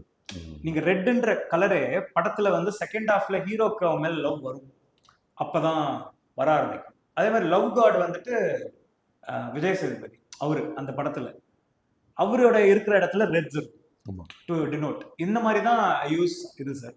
But I give more space to my cinematographer to experiment with the colours that they want. And இது சார் எனக்கு என்ன மாதிரி வேணும்னு சொல்லுவேன். And I give them the space to experiment. So உங்களோட காட்சி கதை சொல்லல, மியூசிக்கோட பங்கு என்னவா இருக்கு? மியூசிக் தான் சார் படம். இந்த படம் லியோனோட 2வது. ஆமா, பண்ணி இப்போ நம்ம ஒரு சீனை வந்து ஒரு 100% பண்றோம், இல்ல ஒரு 80% பண்றோம்னா அதை 1080, அதான் சார், ஒரு 480p சீனை வந்து 4K-வா மாத்துறது வந்து ஒரு மியூசிக் சார். அவ்வளோதான். இதை விஷுவலாக சொல்லணும்னா அப்படி. இல்லை ஒரு 4K சீனை வந்து 4K-வாவே வச்சுக்கிறதும் மியூசிக் தான். அது எப்படி ஒரு சினிமான்றது ஆடியோ விஷுவல் தானே சார். சவுண்டு தான் ஃபர்ஸ்ட் நம்ம கிட்ட வந்து சேருது. அதனாலதான் பாடல்கள் முதல்ல போய் மக்கள் கிட்ட சேருது. கரெக்டா? ஸோ அந்த சவுண்டு தான் வந்துட்டு நம்ம படத்தோடைய இமோஷனை டிஃபைன் பண்ணுது. ஒரு சீன்ல ஒரு ஹீரோ எதுவுமே பேச தேவையில்லை, ஆனா அவன் என்ன ஃபீல் பண்றான்றத ஒரு நடிப்புலையும் மியூசிக்லையும் கன்வே பண்ணிட்டாலே அந்த சீன் வந்து ஒரு 100 பேஜ் டயலாக் வந்து 10 பேஜ் டயலாக் சமம் sir. So music is an integral part. It's 50-50. இப்போ இன்னைக்கு வந்து யூனிவர்சலி என்கேஜ் ஆகிற எலிமெண்ட்ஸ்ன்னு சொன்னீங்கன்னா நீங்க எதை சொல்லுவீங்க? யூனிவர்சலி என்கேஜ் ஆகிற எலிமெண்ட்ஸ் ரொமான்ஸ், ஹியூமர். ஏன்னா மக்கள் எல்லாருக்கும் கஷ்டத்தில் இருக்கவங்கலாம் கொஞ்சம் சிரிக்கணும்னு ஆசைப்படுறாங்க. யூனிவர்சலாக humour appeals. Revenge stories appeal a lot because அது ஹீரோக்குள்ள ஒரு அவங்களும் ஹீரோவாக மாறுறாங்க. தப்பை தட்டி கேட்கறதுக்கு அவனும் ஒரு ஹீரோவாக புறப்பட்டு போகிறான் அநியாயத்துக்கு against vigilante films. And also horror sir. Horror ஏன்னா நம்ம லைஃப்ல பேயெல்லாம் பார்க்க மாட்டோம், ஆனால் பேயெல்லாம் வந்துட்டு நம்ம கிரியேட் பண்ணி காட்டுறதுனால அவங்களுக்கு அது புதுசா இருக்கு. அண்ட் பேய் காமெடி பண்ணும்போது இன்னும் ஜாலியா இருக்கு. அதனாலதான் எனக்குலாம் ரொம்ப பிடிக்கும் சார் காஞ்சனாலாம். அதனாலதான் சார் இப்போ இந்த இன்டெலெக்சுவல் ஆடியன்ஸோட டெப்த்தையும் என்டர்டெயின்மெண்ட்டும் நீங்க எப்படி பேலன்ஸ் பண்ணலாம்னு நினைக்கிறீங்க? நம்ம ஃபர்ஸ்ட் காமன் ஆடியன்ஸை இன்டெலிஜென்ட்னு நினைச்சிட்டாலே ஃபிலிம் மேக்கர்ஸா நம்ம வந்து கரெக்டா இருக்கணும்னு அர்த்தம் சார். நான் இன்டெலெக்சுவல்ஸ்க்கு படம் பண்றேன்னு அர்த்தம்னா நான் முட்டாள் சார். அவ்வளவுதான். உங்களோட நரேட்டிவ் டெக்னிக்கா அதுல யூனிக்கா என்ன எதை ஃபீல் பண்றீங்க? சாரி சார், உங்களோட நரேட்டிவ் டெக்னிக்கை அதுல யூனிக்கா என்ன பண்ணணும்னு நினைக்கிறீங்க? Screen play sir. என்னோட ஸ்கிரீன் பிளே தான் என்னோட யூனிக்னஸ் நான் நினைக்கிறேன். ஏன்னா ஐ ரைட் சீன்ஸ் வேர் அடுத்த சீன் என்ன நடக்கும்ன்றத நான் ஒன்று என்ன நினைக்கிறேனோ அது பண்ணக்கூடாதுன்னு நினைக்கிறேன். அது சீனில் வரக்கூடாதுன்னு நினைக்கிறேன். அது வந்து ஆடியன்ஸுக்கும் அந்த ஸ்க்ரீன் பிளே வந்து போய் சேரணும்னு நான் பார்க்குறேன். இன்னைக்கு இருக்கிற ஃபர்ஸ்ட் கலாச்சார தமிழ்நாட்டில் ரொம்ப முக்கியமான எஃப்டிஎஃப்எஸ் ஒரு முக்கியமான விஷயமா ஒரு பங்கு இருக்கு. அது ஒரு கிரியேட்டரா நீங்க எப்படி பார்க்குறீங்க? சூப்பரான விஷயம் தாங்க சார். அப்போ ஒரு டீமா நம்ம எவ்வளோ ஒர்க் பண்றோம் இந்த ஃபர்ஸ்ட் டே ஃபர்ஸ்ட் ஷோ இது பண்றதுக்கு, எவ்வளோ நம்ம கண்டென்ட்ஸ் எவ்வளோ மக்கள்கிட்ட போய் சேருது அப்படின்றதுலாம் இது. எல்லா படத்துக்கும் ஃபர்ஸ்ட் டே ஃபர்ஸ்ட் ஷோ வரணும்னு அவசியம் இல்லை. சில படங்கள் ஃபர்ஸ்ட் டே ஃபர்ஸ்ட் ஷோ வந்து நல்லா இருக்குன்றதுக்கு அப்புறம் பிக்கப் ஆகி போகிற படங்கள் நிறைய இருக்கு. இப்போ என் ஃப்ரெண்டோட படம் போர்த்தவர்களாக இருக்கட்டும், லவ் டுடேவா இருக்கட்டும். லவ் டுடே அட்லீஸ்ட் ட்ரெய்லர்லேயே எக்ஸ்பெக்டேஷன் கிரியேட் பண்ணிடுச்சு. So first day first show is like a measure to say நீங்க எவ்வளவு மார்க்கெட்டிங் பண்ணிருக்கீங்க உங்க படத்தை, நீங்க எவ்வளவு ட்ரெய்லர் உங்களுக்கு எவ்வளவு நல்லா இருக்கு படத்துல, உங்களோட அதுக்கு முன்னாடி படத்துக்கு முன்னாடி வர சாங்ஸ் எவ்வளவு ரீச் ஆயிருக்கு, மக்களோட நீங்க படத்துக்கு முன்னாடி எவ்வளவு போய் சேர்ந்திருக்கீங்க அப்படின்றது ஃபர்ஸ்ட் டே ஃபர்ஸ்ட் ஷோ. அது என்னன்னா ஸ்டார் பவர். அதுல ஒண்ணு இப்போ ஒரு பெரிய star first day first show ஏன் அவ்வளவு ஓப்பனிங் இருக்குன்னா அது அவங்களோட பாடி ஆஃப் ஒர்க் அவ்வளோ 20 வருஷம் 30 வருஷத்துக்கு இருக்கு. அதனால அந்த ஃபர்ஸ்ட் டே ஃபர்ஸ்ட் ஷோ அவங்களுக்கான ரசிகர்கள் கூட்டம் வந்து திரளு எக்ஸ்ட்ரா காசு கொடுத்து போய் பார்க்கணும். கரெக்டா? அதுதான் சார். அது வந்து அவங்களுடைய அது வந்து அவங்க பண்ண முதல் படத்திலேருந்து அவங்க உழைச்சதுக்கான ரிஃப்ளெக்ஷன் தான் first day first show. So இந்த ஓடிடி பிளாட்ஃபார்மோட இன்ஃப்ளூயன்ஸு உங்கள் ஃபிலிம் மேக்கிங் டிசிஷன் ஏதாவது மாற்றிருக்கா? எதுவுமே மாற்றல சார். எதுவுமே மாற்றலாம். ஸோ நீங்கள் how do you balance commercial aspects in story telling? I make a commercial film sir. நான் திரும்பி அதான் சொல்கிறேன். எனக்கு கமர்ஷியல் படம்ன்றது வெகுஜன மக்கள் ரசிக்கிற மாதிரி படம் எடுக்கணும். அதுதான் கமர்ஷியல். இப்போ கமர்ஷியல்னா என்ன அப்படின்ற புரிதல் வந்து எனக்கு இதுதான். இப்போ வேற புரிதல் ஏதாவது இருக்கு, இவ்வளோ பாட்டு இருக்கணும், அவ்வளோ பாட்டு இருக்கணும், இவ்வளோ ஃபைட் இருக்குன்னா எனக்கு அது கமர்ஷியல் கிடையாது. வெகுஜன மக்களை இந்த கண்டென்ட் அந்த இமோஷன் போய் அடையுதா, இதை பார்க்குறவன் வந்து அவன் லைஃபோட கனெக்ட் பண்ணிக்கிறான்னா அதுதான் என்னை பொறுத்த வரைக்கும் கமர்ஷியல் படம். அவ்வளவுதான். இதுக்காக நான் எதையும் மாத்திக்கல சார். நானா இருக்கேன். அஸ் எ யங் ஃபிலிம் மேக்கரா தமிழ் சினிமால எந்தெந்த ஃபீல்ட்ல மாற்றம் வந்தா நல்லா இருக்கும்னு நினைக்கிறீங்க? எந்தெந்த ஃபீல்ட்ல மாற்றம் வந்தா தமிழ் சினிமாலையா? இல்ல தமிழ் ஒரே சினிமா ஒரு இதுலன்னா சார், இன்னும் நிறைய ரைட்டர்ஸ் வந்தா நல்லா இருக்கும். கதை பற்றாக்குறை வந்து கம்மியாகும். நானே இன்னும் எவ்வளவு வருஷம் கதை எழுத முடியும்னு தெரியல. எவ்வளவு கதைகள் என்கிட்ட சொல்றதுக்கு இருக்குன்னு தெரியல. ஒரு பாயிண்ட் மேல ஸ்டாக்னேட் ஆகக்கூடாதுன்னு பாக்குறேன். நல்ல ரைட்டர்ஸ் இவங்கெல்லாம் வந்தாங்கன்னா மேபி அவங்க கிட்ட இருந்து கதை வாங்கி. இல்ல சார், இங்க முன்னாடி பாரதிராஜா சார் பார்த்தோன்னா வேற யார் நல்ல கதை வந்தாலும் வச்சு ஒரு படம் எடுத்துட்டு இருந்தாரு. Bhagyaraj sir, T Rajendran sir வந்ததுக்கு அப்புறம் கதை, திரைக்கதை, வசனம் எழுதி டைரக்ட் பண்ணாதான் டைரக்டர்ன்ற ஒரு சிஸ்டம் வந்துடுச்சு. அதனால அது என்னன்னா சார், அது வந்து ரைட்டர்ஸ்க்கு இப்ப மரியாதை இல்லை சார். அதான் பிரச்சனை. ஏன்னா ஒரு நல்ல ரைட்டர் என்ன பண்றான்னா, எனக்கு கிடைக்கிற ரெகக்னிஷனுக்கு ரைட்டரா நான் டைரக்டராகவே ஆயிடுறேன், அப்ப எனக்கு இன்னும் நல்ல ரெகக்னிஷன், ஃபினான்ஷியலா இன்னும் பெட்டரான ப்ரைஸ் அப்படின்னு கிடைக்கும்ன்றதால யாரும் ரைட்டர் வேலை மட்டும் பார்க்க மாட்டாங்க. ஸோ ரைட்டர்ஸ்க்கு நல்லா பே பண்ணி, ரைட்டர்ஸ் நல்லா சம்பாரிச்சு ரைட்டராகவே இருக்கிறேன், டைரக்டரா வரல அப்படின்ட்டு என்னைக்கு அவங்களுக்கு அந்த மனமாற்றம் நடக்குதோ அன்னைக்கு. சிம்பு எப்படி உள்ள வந்தாரு பாடல் இந்த படத்துல பாடுறதுக்கு? பாட்டு. ஆமா சார், அவர்கிட்ட என்ன பிரேக்கப் சாங் இருக்கு சார், அவர் பாடினா நல்லா இருக்கும் அப்படின்னு ஃபீல் ஆச்சு. ஃபர்ஸ்ட் போய் கேட்டேன், அமிச்சேன். அசோத் நான் பிரேக்கப் சாங்லாம் பாட மாட்டேன் அசோத், எனக்கு ஃபேன்ஸ் எல்லாம் இதை இன்னும் போய் பிரேக்கப் சாங்லாம் பாட்டு சார், சில பேர் சில விஷயம் பாடினா தான் சார் சூப்பராக இருக்கும், நீங்கள் பாடுங்க சார்னு. இல்லை சார், ஒரு சரி பாட்டு கேளுங்க சார், பிடிக்கலன்னா பாடாதீங்க. அவரை ஃபோர்ஸே பண்ண முடியாது சார், அவருக்கு பிடிச்சா பண்ணுவார். அவருக்கு அந்த பாட்டு ரொம்ப பிடிச்சிருந்தது, அது all credits to Leon James, பாடிட்டார். ஏன்னா லவ்வுக்கும் அவரையும் பிரிக்க முடியாது, ஏன்னா அவர் மன்மதன்னு சொல்லணும், இது பிரேக்கப் சாங் வேற. அடுத்து நீங்க ஃபர்ஸ்ட் லுக் போஸ்டர் விட்டது காட் ஆஃப் லவ்னு, காட் ஆஃப் லவ் வச்சிருக்கீங்க. அதனால பிரேக்கப் சாங்க்கு ஆப்டா இருப்பார்னு நினைச்சீங்களா சார்? நான் அதை ஃபீல் பண்றது சார், மக்கள் அது இது சார். இப்போ நான் அவரை வச்சு பாட வைக்கலன்னா, இந்த சாங்கை நீங்க சிம்பு வச்சு பாடிந்தா எப்படி இருந்திருக்கும் தெரியுமா, உங்க கூட தானே அடுத்த படம் பண்றாரு, கேட்டிருக்கலாம்லன்னு என்னையே சொல்லுவாங்க. ஸோ இந்த டிராகன் ஆல்பம்ல உங்களோட ஃபேவரட் சாங் என்ன? எனக்கா சார்? எல்லா 6 சாங்குமே ஃபேவரட் சார். நைஸ். இப்போ இதுல வந்து இன்னும் 3 சாங் வர வேண்டியது இருக்கு சார். மாட்டினார் ஒருத்தர் ஒன்று, அதுக்கப்புறமா மனமே மனமேன்னு ஒன்று, நான் யார் இறைவான்னு ஒரு சாங். இப்போ நான் யார் இறைவா சாங் வந்து யுவன் சார் பாடியிருக்காரு, இப்போதான் வந்துச்சு, சூப்பராக இருக்கு. அது வந்து இந்த அராஜகத்தெல்லாம் அடங்கி போனதுக்கப்புறம் ஒரு பாட்டு கேட்கணும் அப்படின்னு ஒன்று இருக்குல்ல, ரொம்ப சோல்ஃபுல்லாக இருக்கும். உங்கள் லைஃப்பில் நடந்த ஏதாவது ஒரு டிராகன் மூமெண்ட்? என் லைஃப்பில் நடந்த எல்லாத்தையும் தான் டிராகனில் வச்சிருக்கேன் சார் நிறையா, அதனால அது எல்லாமே டிராகன் மூமெண்ட்டு தான். இன்னைக்கு சோஷியல் மீடியா வந்து யாரும் தவிர்க்க முடியாத ஒரு விஷயம். பாராட்டா இருந்தாலும் சரி, விமர்சனங்களாலும் சரி, ரெண்டுத்தையும் நீங்க எப்படி ஹேண்டில் பண்றீங்க? பாராட்டை வாங்கி சந்தோஷப்பட்டுக்கிறேன் சார். கண்டிப்பா பாராட்டு தான் அடுத்த ஒரு கிரியேட்டர் அடுத்த இது கொண்டு போகுது. கிரிட்டிசிசம்ஸ் ஏதாவது இருந்ததுன்னா அதுல வேலிட் கிரிட்டிசிசம்னு இருக்கு. நம்ம கண்டென்ட் இது பெட்டரா இருக்கலாம், அது பெட்டரா இருக்கலாம்னு சொல்றவங்க ஏன் சொல்றாங்கன்றதை அனலைஸ் பண்ணி அடுத்த படத்துல திருத்திக்கிறேன். இப்போ நான் ஓமே கடவுளில் பண்ண தப்பெல்லாம் டிராகன்ல திருத்திருக்கேன் சார், ஆனஸ்டா. ஸோ அதே மாதிரி திருத்திப்பேன்.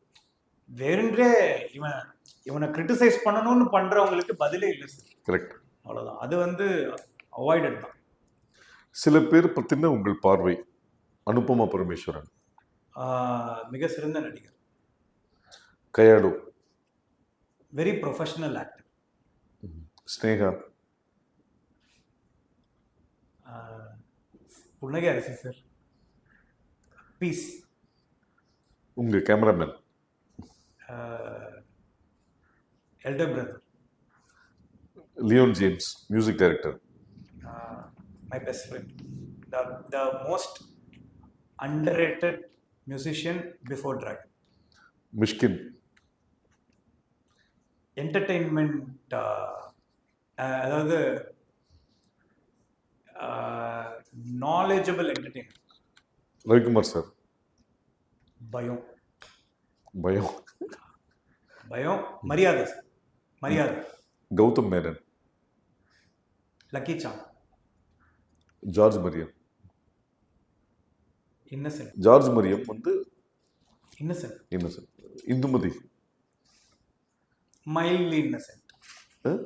Mildly innocent. Mildly.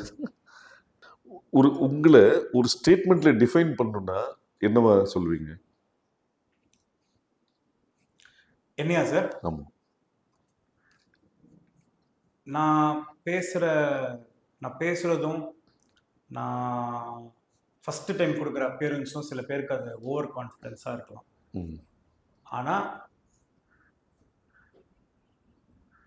I think அது ஒரு 8 வருஷம் என்னுடைய லைஃப்பில் நான் கஷ்டப்பட்டு உருவாக்கிட்ட அது கான்ஃபிடென்ட்டாக இருக்குது. முதல்ல நம்மளே நம்பலைன்னா நம்மளை வேற யார் நம்புவான்னு நினைக்கிற ஆள் நான். அதே மாதிரி என் ப்ராடக்ட் நான் நல்லா இருக்குன்னு நான் நம்புறதுனால தான் அது எல்லாருக்கும் பொறுமையாக போய் போய் போய் அது சேருது. நான் வந்துட்டு சில பேர் எனக்கு சொல்லியிருக்காங்க, நம்ம பேசக்கூடாது, நம்ம படம் பேசணும் அப்படின்னு சொல்லிட்டு. நம்மளே நம்ம படத்தை பற்றி பேசலன்னா வேறு யார் பேசணும் அப்படின்னு நினைக்கிற. ஸோ நீங்களும் பிரதீப்பும் ஃபர்ஸ்ட் டைமாக ஒருத்தர் மீட் பண்ணப்போ உங்கள் 2 பேருக்குள்ள என்ன இம்ப்ரெஷன் வந்தது? அது இப்போ எப்படி இருக்கு? நேரில் தான்டா ஒரு மாதிரி இருக்கு, ஆனால் ஃப்ரேமில் சூப்பராக இருக்கடா. அதுதான் நான் அவனை பார்த்து ஃபஸ்ட்டு சொன்னது. அவனை வச்சு நான் காலேஜ் வீடியோ பண்ணிட்டு இருக்கும்போது திடீர்னு ஒரு பையனை என் அசிஸ்டண்ட்டாக ஒர்க் பண்ணிருந்தேன், வாடா அப்படின்னு கூப்பிட்டு. நேரில் தான்டா ஒரு மாதிரி இருக்கு, ஆனால் ஃப்ரேமில் சூப்பராக இருக்கடா. அதுதான் அனௌன்ஸ்மெண்ட் வீடியோ பண்ணியிருந்தோம். ஆமாம். இப்போ நீ நேர்லையும் சூப்பராக இருக்க, ஃப்ரேம்லையும் சூப்பராக இருக்கடா. இதுதான் ஜென்ரலாக உங்கள் 2 பேரில் நீங்கள் பிரதீப்பில் யார் ஃபோன் அதிகமாக யூஸ் பண்ணுறீங்க? ஐ திங்க் நான் தான் சார். இப்போ லவ் டுடே மாதிரி உங்கள் ஃபோனையும் அவரையும் ஃபோனையும் மாற்றுற மாதிரி ஒரு சுச்சுவேஷன் வந்த இந்த மாதிரி நேற்று தூக்கி போட்டேன் சார், ஃபோனை தூக்கி எதுவும் நடக்கக்கூடாதுன்னு சொல்லிட்டு இன்டர்வியூலேயே தூக்கி போட்டேன் சார். ஃப்ரேம் இல்லை அப்படின்ட்டு ஃபோன். அதுதான். விஜய் சித்து. விஜய் சித்து வந்து எனக்கு இப்போ புதுசாக கிடச்சிருக்க ஒரு மிக முக்கியமான நண்பர். என்ன மாதிரியே இருக்கான்ற மாதிரி எனக்கு ஃபீல் ஆகுது. அவரும் இந்த மாதிரி தான் ஏதாவது ஓப்பனாக பேசுகிறவங்க மாதிரி இருக்கு. ஹர்ஷத் தம்பி.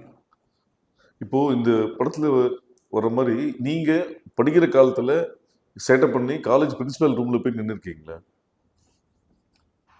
அதெல்லாம் தான் சார் டிராகன் நின்னதுனால இல்லை, துரத்துனால தான் டிராகன். ஸோ நீங்க லவ் டுடே பார்த்துருக்கீங்க. அதுல வந்து பிரதீப்க்கு ஒரு ஃப்ரெண்ட்ஸ் குரூப் இருந்தாங்க, டிராகன்ல ஒரு ஃப்ரெண்ட்ஸ் குரூப் இருக்காங்க. இது என்ன டிஃபரன்ஸ்? அது அவரோட ஃப்ரெண்ட்ஸ் குரூப், இது என்னுடைய பாம்பு, அன்பு, பொம்பளை சோக்கு இப்படின்னு ஒரு மிக முக்கியமான கேரக்டர்ஸ் என் வாழ்க்கையில இருந்து என்னை அடக்காத்து சும்மா இருக்கும் போது என்னை பார்த்து சாப்பாடு போட்டு எல்லாம் வேலைக்கு போறப்போ என்னை ரூம்ல உட்கார வச்சு நான் பாட்டு ஜாலியா இருந்த காலத்தில் எனக்கு என்னைக்குமே நானா இருக்கிற, நான் இப்ப என்னதான் ட்ரெய்லர் என்னதான் இதானாலும் என்னை வந்து அவனுக்கு கலாய்க்கிற விதம் வந்துட்டு மாறவே மாறாது. அதே மாதிரி எங்க லைஃப்ல வந்து நிறைய விஷயம் நான் ரொம்ப கஷ்டமான சுச்சுவேஷன்லாம் சிரிச்சுட்டு கிடக்கிறதுக்கான காரணம் அவனுக்கு தான். ஏன்னா நாங்க கலாய்க்கிற கலாயிலேயே அவனுங்க என்ன பிரச்சனையோ அதை மறந்துடும், இவனுங்கிட்ட கலாயிலேருந்து எஸ்கேப் ஆகணுன்றது தான் மைண்ட்ல இருக்கும். இந்த கேரக்டர்ஸ்லாம் இருக்கானுங்க படத்துல. அவ்வளோதான் சார். இப்போ வந்து ஸ்டூடெண்ட்ஸோ ஃபேமிலியோ ஜென்ரல் ஆடியன்ஸோ டிராகனை ஏன் பார்க்கணும்? டிராகன் ஏன் பார்க்கணும் அப்படின்னா, எல்லாருமே லைஃப்ல சக்ஸஸ்ஃபுல்லாக ஃபீல் பண்ணுறோமானா இல்லை சார். நம்மளுக்கு மேலே ஒருத்தர் இருக்கான், காசு தான் நம்ம சக்ஸஸே டிஃபைன் பண்ணுது சார். பைக்கில் போகிறவனுக்கு கார் வாங்கணும் ஆசை, காரில் போகிறவனுக்கு இது போகணும்னு ஆசை, பிராண்டு அதில் மேலே ஃப்ளைட் போனால் ஃப்ளைட்டில் போகிறவனுக்கு மார்ஸுக்கு போய் இருக்கணும் ஆசை. ஏன்னா அவனுக்கு மேலே ஒருத்தர் இருந்துக்கிட்டே இருக்கும். அப்போ ஒரு 1000 ரூபாய் 10,000 ரூபாய் சம்பாதிக்கிறவன் சக்ஸஸ்ஃபுல் இல்லையான்ற ஒரு கேள்வி வருது. ஏன் அவங்களாம் சக்ஸஸ்ஃபுல்லாக ஃபீல் பண்ணக்கூடாதா? அதாவது நான் சொல்கிறது மெஜாரிட்டி, ஒரு 99% ஆஃப் த இந்தியன் பாப்புலேஷன் அவங்க சக்ஸஸ்ஃபுல் இல்லையான்ற ஃபீல் வருது. எனக்கும் அந்த ஃபீல் வந்திருக்கு. நமக்கு கம்பேரிசன்லேயே நம்ம வாழ்க்கை ஓடிட்டுருக்கேன், காசுன்ற விஷயத்தை வச்சே சக்ஸஸை மெஷர் பண்ணுறேன். ஸோ என் புரிதலுக்கு ஏற்ற மாதிரி நான் சக்ஸஸை எப்படி டிஃபைன் பண்ணுறேன் அப்படின்னா, எவன் ஒருத்தன் அவன் உண்மையாக நேர்மையாக சம்பாரித்து அவன் குடும்பத்துக்கு கொடுத்து அவனும் சந்தோஷமாக இருந்துட்டு அவனை சுற்றி இருக்கவங்களையும் சந்தோஷமாக வச்சுட்டு இருக்கானோ அவனும் சக்ஸஸ்ஃபுல் தான். அதாவது இன்னைக்கு இங்கே உட்காந்துருக்க அண்ணாலேருந்து அங்கே நம்மளுக்கு ஃபுட் டெலிவரி பண்ண வர இவர்லேருந்து நம்மளுக்கு ஊபர் ஓட்டுற டிரைவர்லேருந்து கட்டட வேலை செய்கிற இவங்க வரைக்கும் அவங்க சக்ஸஸ்ஃபுல்லாக ஃபீல் பண்ணிட்டாங்கன்னா இந்த படத்தை பார்த்துட்டு நானும் சக்ஸஸ்ஃபுல் தான்டா அப்படின்ட்டு, அதுதான் டிராகனோட சக்ஸஸ். அதான் நீங்கள் உங்கள் அப்ரோச் ஆஃப் பீப்புள் வந்து ரொம்ப கலோக்கியலாக மட்டும் இல்லாமல் ரொம்ப ஃப்ரெண்ட்லியாக இருக்குன்றது உங்கள் சுற்றி இருக்கவங்க சொன்னாங்க. சமீபத்தில் ஒரு நிகழ்வு பார்க்கும்போது உங்கள் ஆஃபீஸில் வந்து நீங்கள் ஒரு இன்டர்வியூ முடிச்சுட்டு கிளம்புறீங்க. கிளம்பி முடிச்சுட்டு அந்த ஆஃபீஸில் டீ கொடுக்குற ஒரு பெரியவர் இருக்கார். அவர் கூப்பிட்டு அண்ணா வாங்க நான் புது கார் வாங்கிட்டேன் உங்களுக்கு சொல்ல காமிக்கிறேன் வாங்க. ஆமா ஸோ இது உங்க இயல்பு இல்லையா? ஆமா சார். இதை வந்து நம்ம இப்படிலாம் பண்ணியிருக்கோமான்னு பார்த்தோம். இப்ப நீங்க சொல்லும் போது தான் எனக்கு இது வந்துட்டு எனக்கு இது தோணுது. ஆனா இதான் என்னோட டெய்லி வாழ்க்கை. இது நம்மளோட இயல்பு. நம்ம இயல்பு நீங்க இப்படி சொல்றீங்க. ஆனா நான் சோஷியல் மீடியால என்ன வந்துட்டு நீ கொஞ்சம் ஹம்பிளா இரு, நீ வந்துட்டு ஆடாத அப்படின்லாம் எனக்கு சொல்லியும் நான் பார்த்துருக்கேன். ஸோ அப்ப எது உண்மை? கூட இருந்து பாக்குறவங்களுக்கு தானே உண்மை. ஆமா, நம்ம கூட இருக்கவங்களும் நம்ம சுத்தி இருக்கவங்க நம்மள எப்படி இது பண்றாங்க தானே. வெளியே ஒருத்தவங்க நம்மள எப்படி நினைக்கிறாங்கன்றது இவ்வளவுதான் சார். நான் வெளியே இருந்து பார்க்கும்போது தப்பா தெரியறதுக்கு வாய்ப்பு இருக்கு. நான் பேசுற விதமோ இல்ல என் மூஞ்சோ இல்ல என் கான்ஃபிடன்ஸோ. ஆனா நான் என்னை சுத்தி இருக்கவங்களுக்கு ரொம்ப உண்மையா இருக்கு. பொதுவா இந்த சொசைட்டில சொன்னபடி கேட்க ஆள் கிடையாது, ஆனா கண்டபடி சொல்றதுக்கு தான் ஆள் இருக்குன்னுவாங்க. அதை நீங்க எப்படி பாக்குறீங்க? அதை நான் பார்க்கவே விரும்பல. அதனாலதான் நான் கொஞ்சம் நிம்மதியா இருக்கணும்னு நினைக்கிறேன். இல்லாட்டி அதை பார்த்துட்டு ஆரம்பிச்சிட்டேன்னா நிம்மதியை தொலைச்சிடும்.